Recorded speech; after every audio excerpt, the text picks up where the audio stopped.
We had to figure out a way to have you be out in deep space and actually witnessing two black holes colliding and understanding how gravitational waves work in that scenario.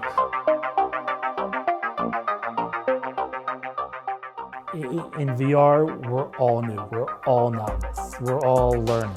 We get to make this up as we go along, which is simultaneously terrifying and really exciting at the same time. You know, it's less about achieving something technical than it is about achieving something emotional and expressive.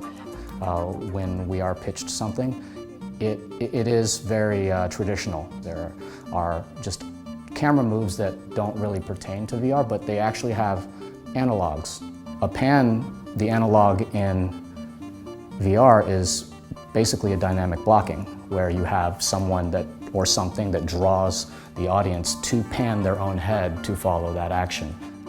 What does that dolly move feel like in VR? What does that, because a zoom is a dolly move, right? Realizing that while I actually have more control over what's happening with the piece, I have a little bit less control over making sure that I know my audience is looking where I want them to look.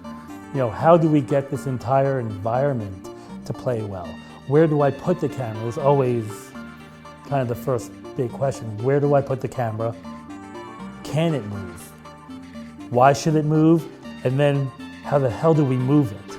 You're thinking about how you're actually going to be directing people's eyes and how you're actually going to be capturing their attention long enough to make sure that they get all of the story points. We try to bring people quite a bit closer, so we try to reintroduce the concept of a close-up.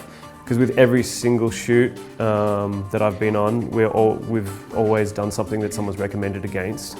And then it usually means that she has to stay awake for a few days, 3D printing a completely new structure for a camera. You're not going to be able to edit in the same way. You know, you don't want to cut out of a shot every 2 seconds like we've gotten accustomed to in our ADD kind of way that we watch film now. But with this, you actually want to sit in a space for a little bit and let your audience kind of enjoy where they are for a beat, even if you are telling a narrative story. A lot of the times the things that we're doing have never been done before. Almost anything that you achieve in virtual reality, shooting 360 video, however you want to call it, is kind of a small miracle.